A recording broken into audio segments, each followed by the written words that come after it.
सत साई भक्तों, जय हो बंदी छोड़ की। परमपिता परमेश्वर सतगुरु रामपाल जी महाराज की जय हो। भक्तों, सत साहिब भक्तों, मैनेजमेंट हर जगह स्ट्राइक लगवाने में लगा हुआ है। कई भक्तों के बाद स्ट्राइक भी आ चुकी है और कई भक्तों के चैनल भी बंद हो चुके हैं। मैनेजमेंट ने पवन दास का वीडियो जो चैनल था उसमें स्ट्राइक लगवा दी है और पवन दास का चैनल बंद हो गया। लेकिन घबराने की कोई ज़रूरत नहीं, और चैनल खोलेंगे। आज सेवा अच्छी तरीके से होगी और बढ़ चढ़कर होगी। परमात्मा चाहेंगे तो बहुत जल्दी संगत समझेगी और समझ भी रही है। और ये जो नतीजा निकला है जो स्ट्राइक लगवाने का, इसे समझो कि हमारी मेहनत का ही फल है। मैनेजमेंट घबरा चुका है, संगत समझ रही है, दान नहीं पहुंच रहा है। जो भी इनके पास दान ज्योति का पाठ का पैसा जाता था वो नहीं पहुंच पा रहा है। इसलिए इन्होंने जगह जगह मैसेज डाला है कि जितने भी शंकर समाधान नाम के चैनल है उस पर स्ट्राइक लगवाई जाए। और धीरे धीरे वह लगवा भी रहे हैं और हो सकता है हमारे भी चैनल बंद होंगे। पवन भाई का चैनल बंद हो गया है। चैनल बंद करवाने का इनका मेन मकसद है कि इनकी जो सच्चाई है, जो इन्होंने कुकर्म किए हैं, वो ना पहुंच पाए। क्योंकि इन्होंने जो बरवाला कांड कराया, गुरुदेव के आदेश के नाम पर भक्तों को लड़वाया, एक पिता के दोनों बच्चों को लड़वाया, आश्रमों में जो लाठियां मंगवाई गई, पेट्रोल बम मंगवाए गए और कमांडो तैयार किए गए, इस सबसे बचने के लिए ये शंका समाधान नाम के चैनल को बंद करवा रहे हैं। लेकिन कोई नहीं भगत जी, काफ़ी संगत समझेगी, दूसरा चैनल बनेगा। आज एक बंद होगा फिर दूसरा चैनल बनेगा। और जितना हो सके तो फेसबुक पर अपलोड कीजिए वीडियो, क्योंकि फेसबुक ये नहीं बंद करवा सकते। चैनल पर स्ट्राइक लगवा सकते लेकिन फेसबुक नहीं बंद करवा सकते। और फेसबुक के जितने भी वीडियो शेयर करते रहो।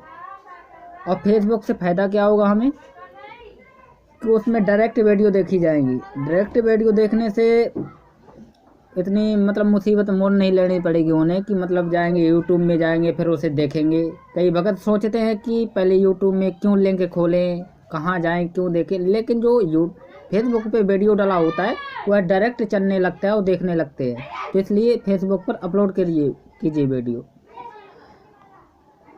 भक्तों, बहुत कुछ हुआ है। इन लोगों ने बरवाला कांड में बहुत कुछ कराया।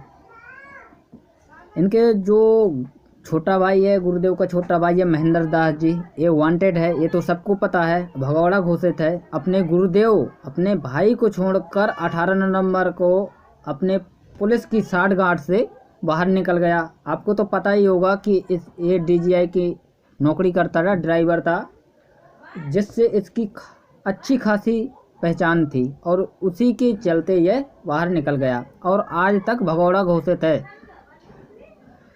और जगह जगह नामदान केंद्र खोलकर यह दुकानें चला रहा है, भक्तों को डरा रहा है। आपका नाम खंड हो जाएगा, दान दो, आपका नाम खंड हो जाएगा, राजनीति करो, कांग्रेस को वोट डालो, कभी भाजपा को वोट डालो। गुरुदेव के आदेश के नाम पर संगत को गंदी नालियों में झोंक रहा है। जिन आर्य समाजियों ने करौथा कांड कराया था उन्हीं को 11-11 लाख 5-5 लाख का चेक दे रहे हैं। उन आर्य समाजियों को तो भगत तो जितनी जल्दी हम समझ जाएंगे उतनी ही जल्दी परमात्मा शायद मेहर कर दे बाहर आने की। परमात्मा तो अंतर्यामी है। परमात्मा जानते हैं कि कौन मेरे ज्ञान आधार से चल रहा है, कौन देखा देखी भक्ति कर रहा है। हम सब जानते हैं कि परमात्मा कभी राजनीति नहीं करते। फिर ये आदेश में क्यों आ रहा है कि भाजपा को वोट डालो तो कभी कांग्रेस को वोट डालो? क्या संगत में इतनी भी बुद्धि नहीं है क्या? 2019 में कांग्रेस को वोट डलवाया, यह कहकर डलवाया था कि भाजपा वालों ने हमारे साथ गलत काम किए हैं, बरवाला कांड कराया है। और वही भाजपा आज 2020 में बिहार में भाजपा को वोट डलवा दिया, यह कहकर कि इनकी विचारधारा हमारे गुरुदेव की विचारधारा से मेल खाती है। तो भक्तों, इनकी ये दोगली बातें हमारे समझ में नहीं आती, और परमात्मा दोगली बातें नहीं करते। परमात्मा सत्यवादी है, वो सत्य ही बोले हैं। ये और सदग्रंथ का पाठ कौन कर रहा है रोहतक में? बसंत सैनी जैसे जो कुकर्म किए सतलोक आश्रम में। कहाँ तक रोए? परमात्मा कहते हैं कहाँ तक रोए इन गुरुओं की, उसी प्रकार से हम इनकी कहाँ तक रोएंगे, कहाँ तक रोएं। इन्होंने तो ज्ञान का गोबर ही बना रखा है। गुरु जी के ज्ञान को मिट्टी पलीत कर डाली। जीने की राह पुस्तक में पता नहीं क्या क्या लिख डाला। सतलोक में मैथुन क्रिया लिख डाली, लेकिन संत रामपाल जी कभी नहीं कहा कि सतलोक में मैथुन क्रिया होती है, सिर्फ वहाँ से शब्द से सृष्टि होती है। लेकिन इन्होंने जीने की राह पुस्तक 146 पेज में क्या लिखा कि सतलोक में 90% मैथुन क्रिया से सृष्टि होती है और 10% शब्द से। परमात्मा दोगली बातें नहीं करते। जो सत्संग में बोला है वही पुस्तकों में लिखेंगे। यानी कि जीने की राह पुस्तक मैनेजमेंट ने ही लिखी है और कई जगह उसमें मिलावट भी कर रखी है।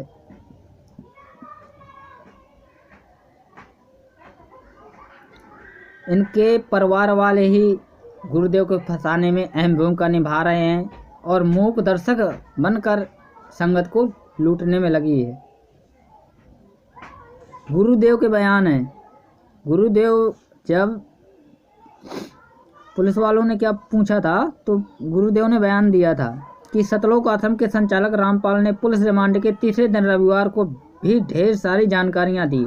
उसका कहना था कि वह तो अदालत में पेश होना चाहते थे।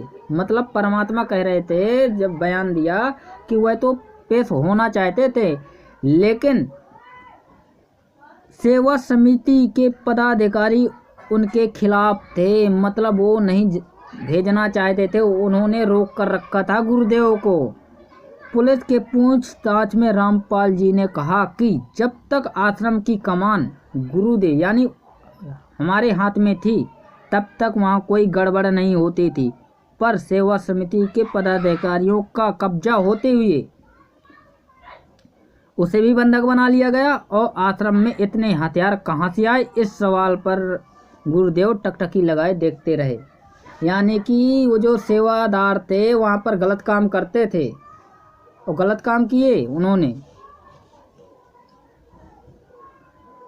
भक्तों, अब ये पुस्तक भेजी है, समझा है तो सिर धर पाओ, समझा है तो सिर धर पाओ। यहाँ पर संजय जो कांगड़ा में पखंडी वो जो सतलोक आश्रम एक मिनी सतलोक आश्रम बना कर रखा है, वो कहता है कि मैं नानक जी की आत्मा हूँ, तत्वदर्शी संत हूँ। वैसे तो संगत को समझ लेना चाहिए ज्ञान आधार से कि सदगुरु रामपाल जी महाराज के जाने के बाद अगला कोई गुरु होगा ही नहीं। उनके जाने के बाद परमात्मा इलेक्ट्रॉनिक शरीर से नाम दीक्षा देंगे। तो भगत जी तो समझने की बात है कि ये गुरु हो ही नहीं सकता, ये तो बिल्कुल पाखंडी है। तो इसमें लिखा है कि मैंने किसी को नाम देने की आज्ञा नहीं दे रखी। अगर यह पुस्तक गुरुदेव ने लिखी है तो उनके हिसाब से संगत को समझना चाहिए कि मैंने किसी को नाम देने की आज्ञा नहीं दे रखी। मतलब संत रामपाल जी महाराज कह रहे हैं कि मैंने किसी को नाम देने की आज्ञा नहीं दे रखी है, ना आगे दूंगा। तो भगत जी बताओ कि मैनेजमेंट ने जगह जगह नामदान केंद्र खोले हैं, तो ये किसके आदेश से खोले हैं? क्या संगत में इतनी भी बुद्धि नहीं है? कब समझेगी संगत? 70% संगत भेड़ चाल चल रही है। ये जब बरवाला कांड की सच्चाई समझ में आई तब आंखों से आंसू नहीं रुकते कि किस तरह से बरवाला कांड कराया, किस तरह से गुरुदेव के छोटे भाई ने बयानबाजी की। गुरुदेव आश्रम में थे, लेकिन बरवाला आश्रम में इन्होंने क्या किया कि मतलब बयानबाजी ये कहा कि गुरुदेव अंदर नहीं है। वहाँ से कहा कि अच्छे इलाज के लिए हॉस्पिटल में भेज दिया गया, बल्कि वो अंदर थे।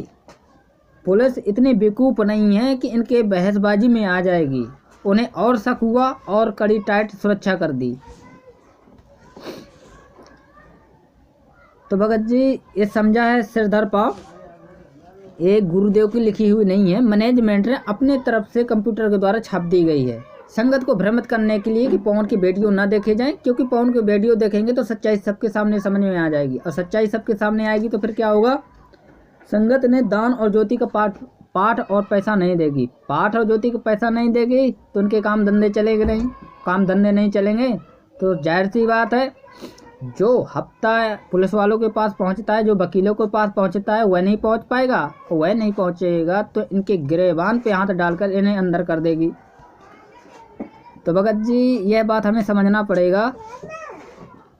जब गुरुदेव ने कह दिया, मीडिया के सामने बोल दिया कि RSS समिति मेरी नहीं है, तो भैया मेरी नहीं है, मैं तो अपनी गुरुदेव की मानूंगा, वह नकली आईडियो को नहीं मानूंगा जो 2 मिनट की आईडियो बनाई गई थी, जो 2 मिनट की आईडियो भेजी गई थी संगत को भ्रमित करने के लिए। ये बताओ भगत जी कि परमात्मा सत्यवादी होता है, सत्यवादी, परमात्मा सत्य बोलता है, तो बताओ भगत जी एक तरफ तो आईडियो में कह रहे हैं कि मैनेजमेंट मेरा ही बनाया हुआ है, दूसरी तरफ कह रहे हैं कि RSS समिति यानी कि मैनेजमेंट मेरा नहीं है। अब ये दोनों बातें सत्य कैसे हो सकती हैं? आईडियो में कोई दिख नहीं रहा है कि कौन बोल रहा है कौन नहीं बोल रहा है, वीडियो में आंखों से देख रहे हैं, कानों से सुन रहे हैं कि गुरुदेव कह रहे हैं कि RSS समिति मेरे नहीं है, वो काले कमांडो मेरे नहीं है, और वहाँ पर मुझे भी बंधक बना रखा था। तो बताओ भगत जी आखिर वो कौन लोग थे जिन्होंने बंधक बना के रखा था? गुरुदेव झूठ तो बोल नहीं सकते, और जिन्हें लगता है कि गुरुदेव ने झूठ बोला था तो उनकी भक्ति करने का फायदा ही क्या फिर? और गुरुदेव ने 2008 के सत्संग में बोल रखा है कि यहाँ इस संगत में 2 काल के दूत पैदा हो चुके हैं। तो यहाँ समझने की बात है कि पवन ने तो 2013 में नाम दीक्षा ली, तो 2008 में वो काल के दूत है कौन? मैनेजमेंट से सवाल क्यों नहीं करती इसके बारे में? अगर मैनेजमेंट गलत नहीं है तो गुरुदेव की बयानों की कॉपी संगत में वायरल क्यों नहीं करते? क्या हम भक्तों का फर्ज नहीं बनता कि अपने गुरुदेव की कैसे की जानकारी रखें? अगर ये लोग गलत नहीं हैं तो संगत में वायरल कर दे, खुद तय कर लेगी कि कौन सही है कौन गलत है। वो नहीं करेंगे। क्यों नहीं करेंगे? क्योंकि उल्टे बयान इन्हीं लोगों ने दे रखे हैं, और मीडिया के सामने गुरुदेव ने तो स्पष्ट बोल ही रखा है कि राम कुमार ढाका और बलजीत ने पूरा सारा कांड किया। मैं कोर्ट में पेश होना चाहता था लेकिन इन्होंने मुझे पेश नहीं होने दिया। अब गायें तो कहाँ तक गायें इन लोगों की। 2019 में कांग्रेस को वोट डलवाया जो MP का स्टेट कोऑर्डिनेटर है विष्णु साहू, उसने AP सिंह के साथ दिग्विजय सिंह है शायद इसका नाम, ये। अब बताओ भगत जी ये समझने की बात है कि हम भक्तों का राजनीति से क्या मतलब? हम भगत नेताओं के पीछे क्यों चलते हैं? परमात्मा पर विश्वास करो ना।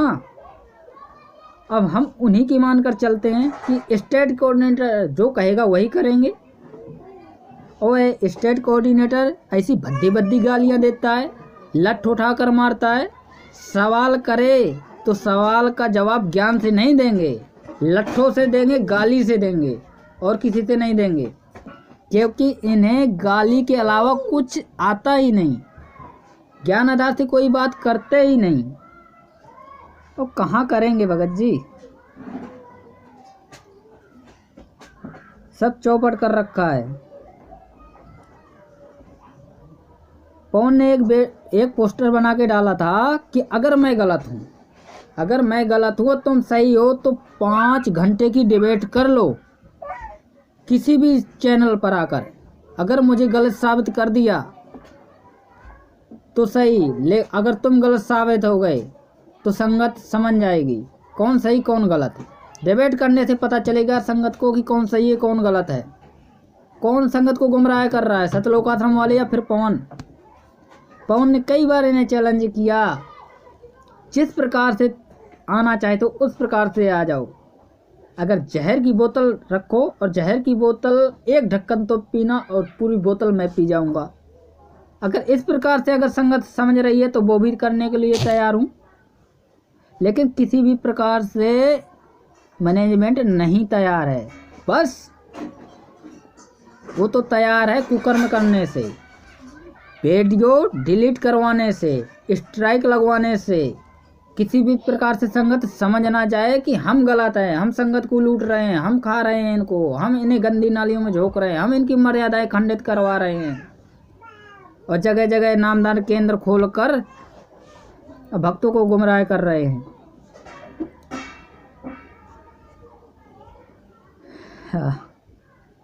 जीने की राह पुस्तक 146 पेज और 38 पेज में लिखा है कि एक बाड़ी में उलट पुलट कर रखा है, आन कथा सुनिए नहीं कहे कबीर विचार।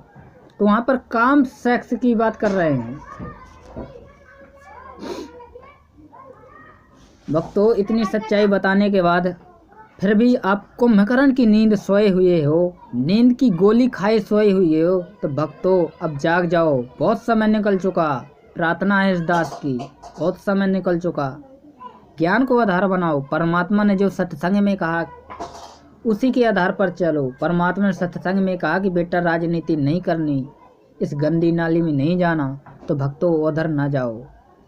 क्यों इस गंदी नाली में जाते हो? परमात्मा ने कहा कि संत का काम, संत भक्तों से दान नहीं मांगता, तो फिर आदेशों में क्यों आ रहा है कि दान और ज्योति का पैसा जमा कराओ? 1 महीने के अंदर अंदर इतना प्रेशर भी डाला जा रहा है आदेश में। परमात्मा अपने भक्तों को अच्छे तरह से जानता है कि कोई गरीब है, कोई अमीर है, कोई दे सकता है, कोई नहीं दे सकता। वह इस प्रकार का आदेश नहीं दे सकता। तो परमात्मा के ज्ञान को आधार बनाओ और हो सके तो वीडियो को अच्छे से शेयर करो कि जन जन तक यह सच्चाई पहुँचे। इतना तो पता है कि बयान गुरुदेव ने मैनेजमेंट के खिलाफ दिए और मैनेजमेंट ने गुरुदेव के खिलाफ दिए, तो मैनेजमेंट कभी नहीं चाहेगा कि बयानों को कभी संगत में वायरल करें, और वो कभी नहीं चाहेगा कि पवन दास के साथ डिबेट करें, वो कभी नहीं चाहेगा। और संगत को सिर्फ भ्रमित करने के लिए पीले पर्चे ही निकालता रहेगा। पहले तो 1 या 2 पीले पर्चे आते थे महीने में, फिर आने लगे 3-4, वो भी पन्ने में 2-4 लाइनें लिख के आती थी, लेकिन अब 3-3 पेज की PDF बन के आती हैं, क्योंकि इन लोगों ने बहुत भ्रमित किया संगत को। संगत को